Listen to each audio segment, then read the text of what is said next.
Oui, Monsieur le Président, puisque vous nous en avez donné la possibilité, je souhaitais intervenir sur la question plus générale du ferroviaire que vous avez évoquée en préambule. J'en aurais parlé de toute façon dans ce rapport. Puisque la question du transport, évidemment, maintenant, les questions sont liées. La région est l'autorité organisatrice de transport de façon plus large, puisqu'elle reprend maintenant le transport routier de voyageurs interurbains et scolaires. Mais là, on voit bien que à ce transfert, qui est lui un transfert acté par la loi NOTRe, vient s'ajouter le transfert des TET, de plusieurs lignes de TET, et là, ce n'est pas dans la loi NOTRe, mais c'est une décision de l'État où on se trouve en quelque sorte devant le fait accompli. Et vous dites effectivement avoir négocié avec la SNCF pour obtenir les meilleures conditions et que la région a pu obtenir des conditions plus favorables de ce fait que d'autres régions.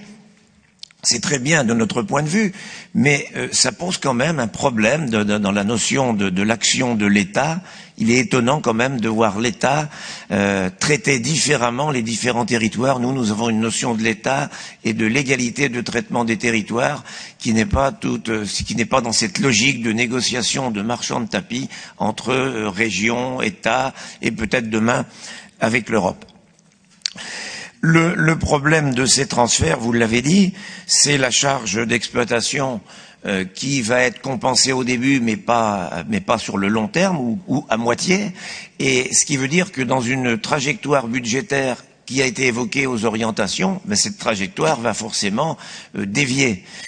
Encore, ces charges d'exploitation ne représentent-elles pas la totalité des charges? Parce que derrière tout cela, ça a été évoqué aussi par d'autres intervenants, il y aura le problème de la maintenance des infrastructures.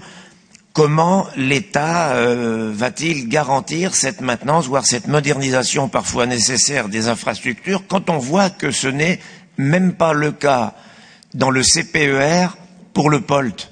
Bon, le POLT qui est hors périmètre, puisqu'il reste une ligne d'intérêt national.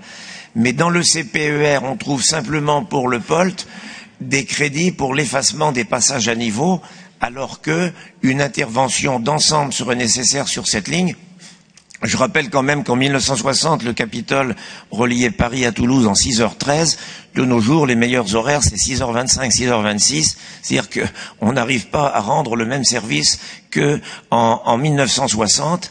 Et on sait pour cela qu'il faudra de lourds travaux d'infrastructure, parce que la ligne POLT présente des caractéristiques techniques particulières qui fait qu'il y aura des travaux importants. Voilà, je n'évoquerai pas les rails à double champignon, mais c'est une problématique. L'État n'est même pas engagé dans le CPER sur ce domaine. Comment le sera-t-il dans les lignes qui vont être transférées? Voilà un certain nombre de questions qui se posent.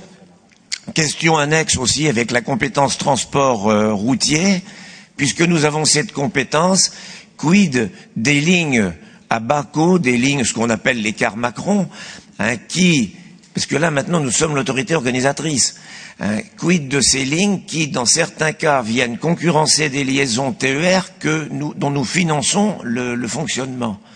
Est-ce que la région reprendra position sur certaines de ces liaisons? Voilà quelques questions rapidement que je voulais poser notamment sur le ferroviaire. Merci.